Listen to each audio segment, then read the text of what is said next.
Naranasan mo na ba, yung subukang mag-set ng get-together kasama ang mga kaibigan mo?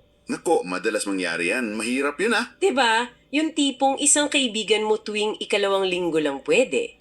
Tapos yung isa naman, tuwing ikatlong linggo lang. Tapos ikaw may pasok ka pa tuwing Sabado.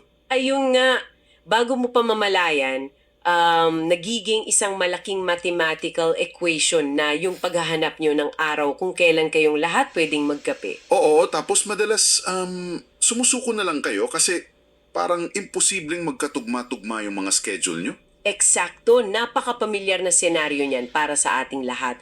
At sa totoo lang, ang nakakabigo dyan ay yung pakiramdam natin na ang mundo ay sobrang gulo. Yung parang walang sistema ang mga nangyayari sa paligid natin. Tama, na parang random lang ang lahat ng bagay. Pero paano kung sabihin ko sa iyo na yung gulo ng schedule nyo, ng mga barkada nyo, yung pagbagsak ng ulan, at kahit yung paraan kung paano tayo nakikipag-usap sa gobyerno ay pinapatakbo pala ng isang malinaw at napaka-organisadong sistema? Oh, okay. Interesante yan.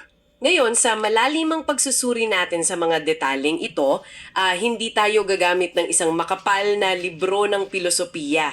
Ang gagamitin natin ngayon ay isang summative test mula sa Alternative Learning System or ALS. Teka, baka iniisip mo ngayon na sasagutan ba natin yan hanggang sa dulo na parang nasa eskwelahan? Hindi. Huwag kayong mag-alala, walang graded recitation ngayon. Hindi tayo nandito para magbigay ng answer key. Ang gusto natin gawin sa usapang ito ay silipin niyang ilalim ng mga tanong. Kasi kadalasan kapag nakakakita tayo ng test paper na may A, B, C o D, nakatutok lang tayo sa paghanap ng iisang tamang sagot para makapasa.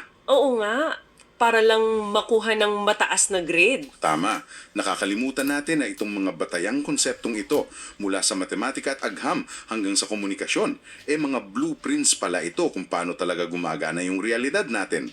Kaya para sa iyo na nakikinig sa atin ngayon, gusto ko lang buksan mo yung isipan mo. Kasi kung babasahin mo yung test na ito ng maigi, makikita mong sinusubukan itong ituro sa atin kung paano organisahin yung kaguluhan ng mundo.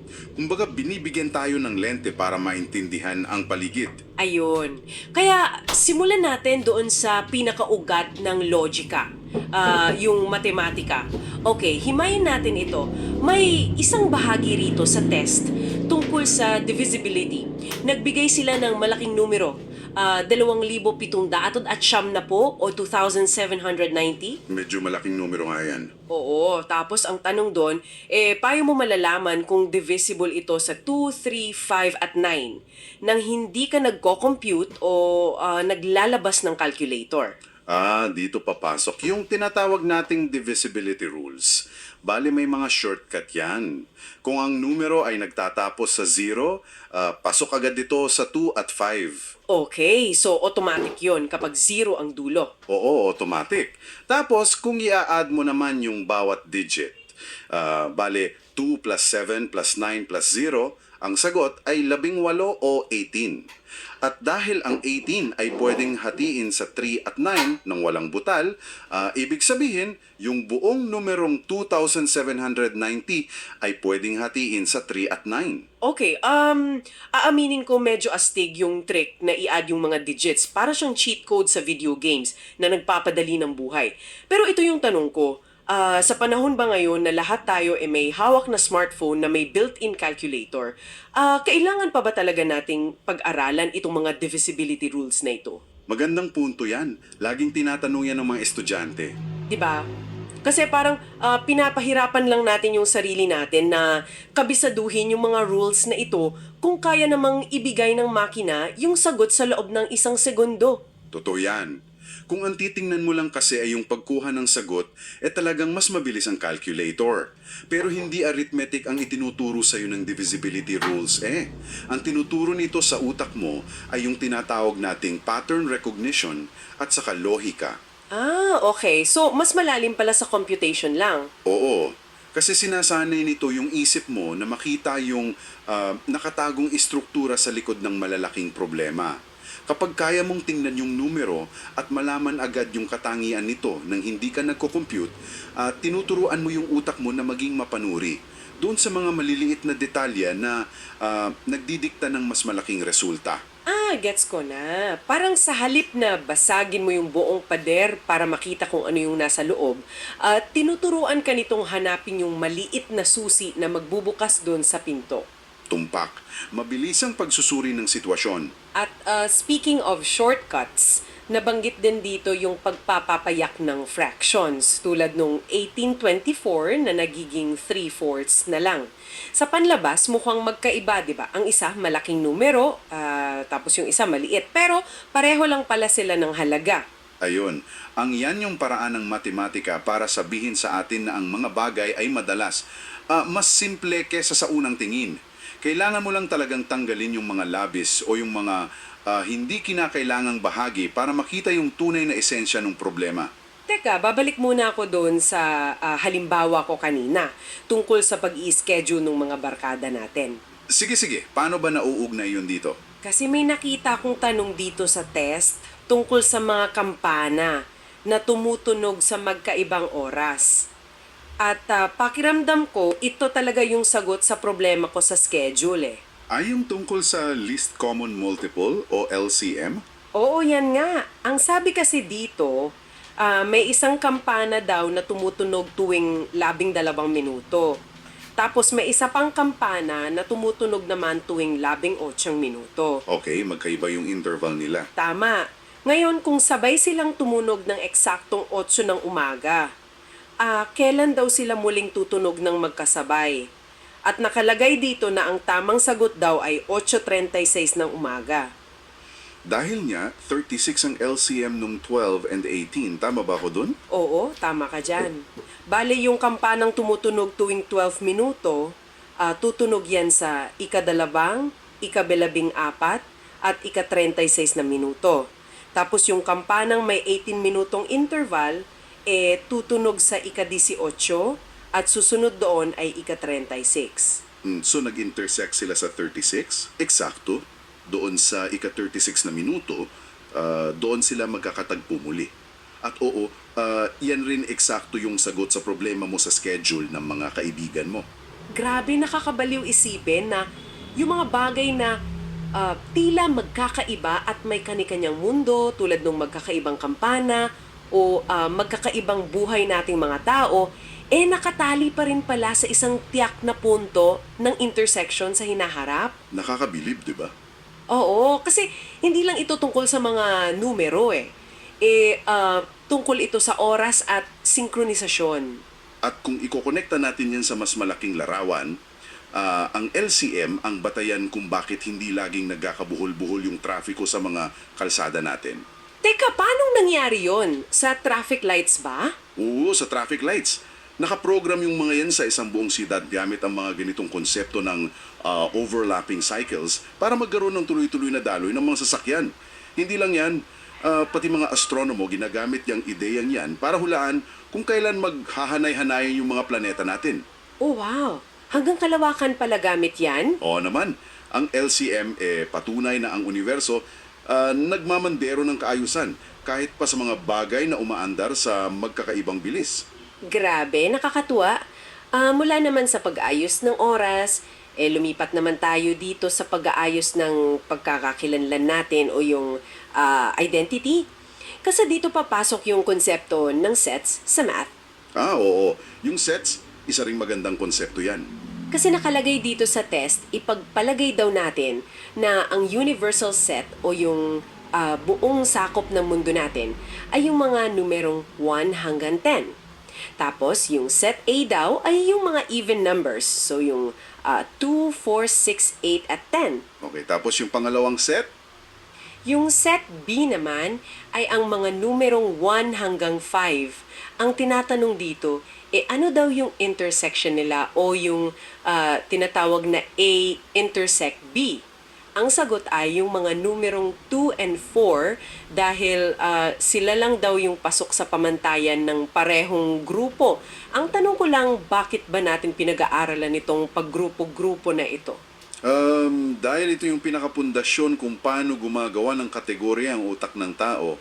Kasi isipin mo, araw-araw binabaha tayo ng libu-libong impormasyon, di ba? Oo, totoo yan, lalo na sa social media. Ayun, kung hindi marunong yung utak mo na maggrupo ng mga bagay na may pare-parehong katangian, babagsak yung sistema mo dahil sa information overload. Kaya itong intersection of sets na ito, nagtuturo ito sa atin kung paano maghanap ng common ground dun sa pagitan ng dalawang magkaibang grupo. Ibig sabihin, kapag nasa isang party ako, halimbawa, tapos may isang grupo doon ng mga kaibigan ko sa trabaho, tapos may isang pang grupo ng mga kababata ko naman, yung kaibigan ko na parehong katrabaho at kababata ko, siya yung 2 and 4 ko. Oo, siya mismo yung intersection sa buhay mo. Ang galing kasi pinapakita nito na ang isang bagay o isang tao ay hindi nakakulong sa iisang pagkakakilanlan lang. Pwede kang maging bahagi ng maraming grupo. Tama. Katulad na lang nung konsepto ng squares at cubes doon din sa isa sa mga tanong diyan sa test. Oo nga, napansin ko yun. Ang numerong 1, tinatawag siyang parehong perfect square at perfect cube. Exacto. Perfect square siya kasi 1 multiplied by 1 is 1. At perfect cube din siya kasi 1 times 1 times 1 ay 1 pa rin. Pareho lang pala ang kinalabasan. Oo. Numero 1 ay patunay na sa ilalim ng mga batas ng matematika, posible talaga para sa isang nilalang o numero na magtaglay ng higit sa isang eksaktong katangian nang hindi naman sinisira yung lohika ng buong sistema. Okay. Nararamdaman ko na yung pagtaas ng antas nitong usapan natin, ha? Kasi nakita na natin kung paano inuorganisa ng matematika yung oras natin sa pamamagitan ng LCM, pati yung pag-oorganisa ng mga kategorya gamit yung sets, pero medyo abstract pa rin yung math di ba? Oo, nasa isip lang natin karamihan yan. Kaya nga, paano kapag inilapat na natin itong pag-oorganisang ito doon sa mismong pisikal na mundo? Yung mga bagay na nahahawakan natin, na amoy at nakikita araw-araw. Tiningan ko itong susunod na bahagi ng material natin tungkol sa agham o science. At may malaking bahagi rito na tungkol sa states of matter. Dito na talaga tayo lumilipat mula doon sa isip natin patungo sa katotohanang pisikal. Kasi ang matter ay lahat ng bagay na umukupa ng espasyo at may timbang. At ayon dyan sa material natin, yung pagiging solid, liquid o gas ng isang bagay, nakadepende talaga kung paano gumagalaw yung mga particles na bumubuo rito. At dito ako may gustong linawin sa iyo. Dito talaga ako napaisip Ang sabi sa test, yung mga particle daw ng solid, hindi raw talaga nakatigil. Nagva-vibrate lang daw sila sa iisang fixed na posisyon. Oo, totoo yan. Hindi sila totally nakahinto. Tapos yung liquid naman, may tiyak na volume siya, pero kinukuha nito yung hugis ng anumang lalagyan na paglagyan mo sa kanya. At yung gas naman, ang may pinakamataas daw na kinetic energy, kaya yung mga particle nito malalayo sa isa't isa at malayang nakakagalaw kahit saan. Tama, tama. Kumawala tulad nung ginagawa ng gas. Bakit sila steady lang? Isang napakagandang katanungan yan para sa iyo na nakikinig at sa atin dito. Para kasi maintindihan mo yung states of matter, kailangan mong isipin na may palaging hatakan o parang tug of war na nangyayari sa loob ng anumang bagay. Hatakan? Parang nag-aaway sila sa loob. Parang ganun na nga. Sa isang banda, nandyan yung tinatawag nating attractive forces. Ito yung puwersa na gustong pagdikitin yung mga particles. Sa kabilang banda naman, nandyan yung kinetic energy. Ito naman yung enerhiya nung paggalaw na gustong maghiwa-hiwalay sa kanila. Kaya pala. Sa solid, panalo yung attractive forces. Eksakto. Gustuhin man nilang gumalaw at maghiwalay kasi may kaunti silang enerhiya, hindi nila kaya dahil masyadong malakas yung puwersang nagbubuklod sa kanila. Kaya hanggang vibrate na lang sila sa pwesto. Siksikan sila parang sa sinehan. Tumpak yan. Ngayon, sa liquid naman, nagkakaroon doon ng balancing hatakan. may sapat na enerhiya yung particles para makawala sa fixed na position kaya nakakapag-slide sila sa ibabaw ng isa't isa. Kaya nga, nakakadaloy ang tubig, di ba? At sumusunod sa hugis ng baso. Pero, malakas pa rin yung attractive forces niya kaya hindi sila basta-basta nagkakahiwa-hiwalay. At doon sa gas, dahil sinabi sa test na sila yung may pinakamataas na kinetic energy, ibig sabihin ba noon tuluyang nang tinalo ng enerhiya yung attractive forces? Oo, nagkanya-kanya na talaga sila ng landas. Wala na silang pakialam sa isa't isa. Napakalaya nila ngayon, mas naiintindihan ko na kung ano yung nangyayari kapag may tinatawag na phase changes. Kasi doon sa material natin, nabanggit yung condensation at evaporation. Pareho itong nauugnay doon sa energy, di ba? Oo, dahil ang phase changes ay nangyayari kapag nagdagdag ka o nagbawas ka ng init. Kasi sa pisika, ang init ay isang anyo ng enerhiya. Kapag yung mga napakalikot na particles ng gas doon sa hangin at tumama sa malamig na ibabaw ng baso mo kunwari, nawawalan sila ng init o nung kinetic energy. Humihina sila. Ayun, humihina. At dahil humina yung enerhiya nila, biglang nanalo ulit yung attractive forces. Kaya nagdidikit-dikit sila ulit at nagiging likido. Yan yung condensation. Kaya pala nagpapawis yung baso. Tapos, kapag binilad mo naman sa araw yung isang baso ng tubig, dinadagdagan mo ng init o enerhiya yung likido, di ba? Oo, pinapainitan mo. Matatalo nila ulit yung attractive forces at lilipad sila bilang gas sa prosesong tinatawag namang evaporation. Grabe, hindi lang pala sila basta nagpapalit ng anyo, may literal na physical na labanan palang nangyayari doon sa antas ng mga particles. Ganyan talaga sa nature. At kung akala mo, dyan na natatapos yung kaayusan ng kalikasan, tingnan mo pa yung isa nilang halimbawa dito, yung periodic table of elements. Kasi kung ang matematika may mga sets para igrupo yung mga ideya natin, itong periodic table naman, ito yung pinakamataas na antas ng batigorya para sa mga material na bumubuo sa buong universo. Yan, gusto ko talagang pag-usapan yan. Kasi medyo dumugo yung utak ko sa bahaging ito ng test paper. Nakakalito ba? Tinatawag na periods, nagre-representa daw kung ilang electron shell meron ng isang atom. Parang mga patong-patong na layer ng sibuyas, ganon. Oo, magandang analohiya yung sibuyas. Tapos, yung patayong hanay naman, yung mga columns na tinatawag na groups o families, ay may pare-parehong bilang daw ng valence electrons. At itong valence electrons daw na ito, ang nagdidikta ng chemical properties o kung paano magre-react yung elemento sa ima. Pwede mo bang i-decode ito para sa amin? Bakit ba napakahalaga nitong mga valence electrons na ito? Okay, alam mo ba, ito rin yung nag-trigger sa akin ng isang napakahalagang tanong nung unang beses kong pag-aralan ng chemistry. Alin doon? Yung tanong na bakit ba sumasabog yung ilang elemento kapag hinawakan mo, habang yung iba naman parang kalmado lang at walang pakialam sa mundo? Ang sagot dyan ay nasa mga valence electrons. Sila kasi yung mga electrons na nasa pinakalabas na shell o patong ng isang atomo. Isipin mo na lang na ang bawat atom may pangarap yan sa buhay. Pangarap. Oo, at ang pangarap nila ay magkaroon ng kumpleto at buong outer shell. Kasi kapag kumpleto yun, kalmado sila. Matatag sila, kumbaga stable. Okay, naisip ko na. So, kapag hindi sila kumpleto, doon sila nagkakagulo? Binanggit dito yung group 1 o yung mga alkali metals. Sila daw yung pinaka-reactive. Kung nasa group 1 sila, ibig sabihin ba noon, meron silang isang valence electron lang doon sa pinakalabas na layer nila? Eksakto.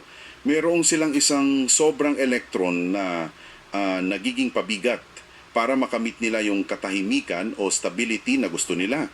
Dahil dito, napaka-agresibo nilang itapon yung isang electron na yon sa kahit na anong elementong makasalumahan nila. Kaya pala. Kaya pala kapag nilagay mo yung isang alkali metal sa tubig, literal itong nagliliyab o sumasabog. Kasi napakabilis niyang mag-react para lang maitapon yung electron na yon. Tama. Tapos, nabanggit din dito yung group 17, yung mga halogens naman.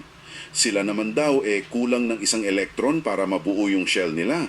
Ibig sabihin ba nito, naghahanap sila ng desperado ng isang electron na mananakaw nila sa iba? Ayun, kuha mo. Kung ganoon, perpektong match pala yung Group 1 na gustong magtapon ng electron, tapos itong Group 17 na gustong kumuha ng isa. Nakikita mo na ngayon kung paano inididisenyo ng kalikasan yung pakikipag-ugnayan ng mga bagay-bagay sa isa't isa.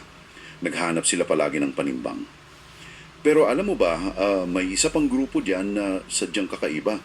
Yung Group 18, yung mga noble gases. Oo nga. Bakit ba sila tinawag na noble o maharlika? Dahil ba snob sila at ayaw nilang makipaghalubilo sa ibang mga elemento? Sa isang banda, oo, snob talaga sila. Kasi ang Group 18, may kompletong bilang na ng valence electrons yan. Buo na yung outer shell nila. Kaya wala silang kailangang ibigay at wala rin silang kailangang kunin mula dun sa iba. Dahil diyan, hindi na sila nagre-react sa mga karaniwang elemento sa paligid nila. Sila talaga yung pinakakahulugan ng perpektong stability sa mundo ng chemistry. Nag-aagawan sila ng electrons o kaya nakikipaghatakan sa enerhiya. Lahat yun para lang maabot yung iisang layunin, yung maging stable, yung makahanap ng balanse at kaayusan sa mundo. At iyan ang perfectong tuloy natin patungo doon sa ikatlong bahagi ng material natin. Kasi kung yung mga numero at mga atomo patuloy na naghahanap ng kaayusan at stability, paano naman tayong mga tao? Paano ba tayo nakakahanap ng kaayusan sa isang sibilisadong lipunan na puno naman ng iba't ibang isip at emosyon? Dito na siguro papasok yung usapan tungkol sa komunikasyon at wikang Filipino. Kasi kung ang kalikasan natin ay may laws of physics, ang lipunan naman natin ay may laws of communication. May isang napakagandang bahagi dito sa test tungkol sa pagkilala ng tunay na balita. Ano yung halimbawa nila dyan? Nagbigay sila ng dalawang pagpipilian. Yung Article A, isa siyang tuwirang ulat na naglalahad na ang mga residente daw ay inilikas dahil sa mataas na pagbabaha. Walang labis, walang kulang. Facts lang. Okay. Tapos yung ikalong. Yung Article B naman, may nakasulat doon na sa aking palagay, hindi sapat ang ginawang paghahanda ng pamahalaan. May opinion na agad. Oo. At ang tamang sagot daw ay Article A. Dahil ang balita ay dapat naguulat ng mahalaga at napapanahong pangyayari ng walang kinikilingan, yung Article B daw ay isang opinyon. Bakit ba pinipilit nila tayong paghiwalayin itong dalawang konseptong ito? Napakahalaga na yan dahil kung emosyon o opinyon ang magmamaneho sa mga impormasyon natin, babagsak yung buong istruktura ng katotohanan. Lalo na sa panahon natin ngayon, di ba? Napakadaling mag-post ng kahit na anong nakasulat na parang format ng balita. Totoo yan, ang dami niyan sa social media. Ang tunay na balita, nagsisilbi iyang solid state of matter ng ating lipunan. Kumbaga, totoo siya at hindi nagbabago yung posisyon nito dahil nakasandig sa mga patunay. Yung opinion naman, parang gas yan. Napaalaki nung kinetic energy, mabilis kumalat, at nagbabago-bago yung hugis niyan. Depende na lang kung sino yung nagsasalita. Ang ganda ng komparasyon na yon. Kasi kapag hinayaan mong malunod ka sa opinyon nang wala kang hawak na obyektibong balita, napakadali mong mamanipula ng damdamin ng ibang tao sa halip na makabuo ka ng sarili mong pagpapasya. At hindi lang doon sa pagtanggap ng impormasyon, mahalaga yung obyektibong estruktura. Pati na rin doon sa pagpapadala mismo ng impormasyon. Tiningnan ko yung bahagi dito tungkol sa korespondensyang opisyal. Yung mga formal na sulat. Oo. May sitwasyon dito sa test. Si Mark daw nagpadala ng mensahe sa isang tanggapan ng gobyerno. At ang isinulat niya lang ay, "Hi po, sana mapansin niyo ang request ko. Thanks." Naku, parang nagte-text lang ah. 'Di ba? Maling-mali daw ito ayon sa test kasi hindi nga raw formal. Inamping ito doon sa tamang paraan na ginawa ni Ben. Si Ben sumulat daw ng isang formal na liham, detalyadong inilagay yung kanyang karanasan, layunin at parangal para makuha ng scholarship. Nung una kong nabasa ito, naisip ko, hindi ba pwedeng naging practical lang si Mark? Kumbaga, direct to the point, 'di ba? Bakit ba kailangan pa ng napakahabang formalidad na ganyan? Para masagot ko yan, isipin mo muli yung periodic table kanina. Paano ba mag-uusap yung dalawang elemento nang walang gulo? May sunod-sunod silang valence electrons. Tama, kailangan may sunod-sunod silang batas ng kalikasan. Ngayon, sa mundo nating mga tao, lalo na dyan sa mga formal na institusyon tulad ng pamahalaan at mga kumpanya, araw-araw silang humaharap sa daan-daang iba't ibang tao. Itong formal na komunikasyon, yung may tamang pamuhatan, bating panimula, katawan ng liham at lagda, ito yung ating sariling laws of interaction. Inaayos nito yung impormasyon sa paraang mabilis maintindihan, rerespetuhin at maaksyonan ng objektibo. Okay. Para pala itong formal na kasuotan ng ating mga salita. Parang hindi ka naman makikipag-meeting sa boss mo na nakapajama ka lang, di ba? Oo naman, hindi talaga pwede. Kaya kapag nag-apply ka halimbawa ng scholarship, tapos ang ginamit mo lang ay yung hi po, thanks, huwag kang magtaka kung ibasura agad yung mensahe mo dahil hindi mo nirespeto yung istrukturang kailangan para maging bahagi ng formal na transaksyon na yon. Eksakto yan. At dito rin natin makikita kung gaano talaga kahirap kapag walang sunusunod na malinaw na batas o istruktura yung isang sitwasyon natin. Nakita mo ba yung bahagi dyan sa test tungkol naman sa uri ng tunggalian o conflict? Oo, nakakabahala nga yung senaryong ibinigay nila doon Tungkol ito sa isang lalaking pangalan ay Marco, namimili daw siya sa pagitan ng pagkuha ng kursong matagal na niyang pangarap o yung kursong gusto nung pamilya niya para sa kanya. Magdamag daw siyang hindi makatulong sa kakaisip. Ayon dito sa test, ito daw ay isang malinaw na halimbawa ng tunggaliang tao versus sarili. Kasi panloob yung laban. Walang ibang tao na kalaban. Ayun nga panloob. Walang ibang kalaban kundi yung sarili niyang konsensya at pagnanasa. Kaya kung iisipin ko, di hamak na mas madali pang isolve yung napakahabang math equation tungkol dun sa mga kampana kanina kesa resolbahin itong tao versus sarili na tunggalian. Naku, talagang mas mahirap yan. Dahil sa matematika, gaya nga ng nakita natin, may mga rules of divisibility. Sa science, may mga rules ang states of matter at periodic table. Kapag sinunod mo yung batas, may makukuha kang tiyak na sagot agad. Pero dyan sa tunggali ang tao versus sarili, walang nakasulat na universal formula para dyan Walang cheat code dito. Walang cheat code, tama ka dyan. Ikaw mismo ang kailangang mag-imbento ng formula mo at lumikha ng sarili mong struktura para makahanap ng balanse at stabilidad. Ikaw yung pipili kung ano yung magiging kinetic energy mo na magtutulak sa'yo para abutin yung pangarap mo. At kung ano naman yung attractive forces na magbubuklod sa'yo pabalik doon sa pamilya mo. Wow! Ang galing! Hindi ko talaga inaasama na aabot tayo sa ganitong kalalim na usapan mula lang sa isang simpleng test paper ng ALS. Para sa iyo na patuloy na nakikinig kasama namin, tingin mo yung naging biyahe natin ngayon. Oo, napakalayo nung narating natin mula sa simpleng math. 'Di ba? Kasi nagsimula tayo sa lohika, kung paano naging cheat codes ng buhay yung math at paano natin nahahanap yung tamang pagtatagpo ng oras sa pamamagitan ng LCM. Tapos lumipat tayo sa kung paano pisikal na gumagalaw ang mundo natin, kung bakit humihiwalay yung gas sa likido, at kung bakit nagre-react yung mga elemento based lang sa paghahanap nila ng stability. At nauwi tayo sa usaping tao? Oo, nauwi tayo sa kung paano tayo nakikipag-ugnayan bilang tao, na ang tunay na komunikasyon pala ay dapat objektibo at nakaorganisada para maiwasan natin yung kaguluhan sa lipunan. Ibig sabihin, itong ALS summative test na ito ay hindi lang nagsusuri kung nakikinig ka sa klase. Inilalatag pala nito yung mismong mga panuntunan kung paano talaga pinapatakbo yung buong realidad natin. At iyan ang kapangyarihan ng patuloy nating paghahanap ng kahulugan kahit doon sa likod ng mga simpleng bagay. Ngunit bago natin tuluyang isara itong usapan natin ngayon, may gusto lang akong iwang kaisipan para sa iyo na nakikinig. Nakita natin ngayon kung gaano kalinaw, kaeksakto at kaorganisado ang mga batas ng matematika at agham. Alam ng bawat numero at bawat atom kung saan talaga sila lulugar.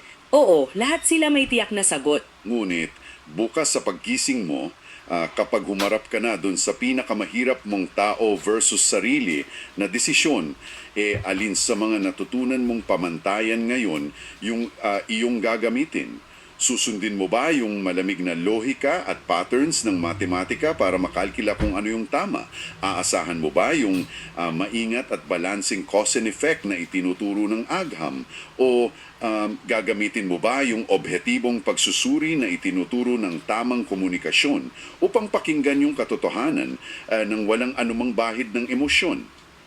Napakalalim niya na. Baka sakaling yung susi sa pinakamasalimuot mong personal na problema, matagal na palang nakatago dun sa mismong mga alituntunin ginagamit natin para unawain yung buong universo. Pag-isipan mo yan.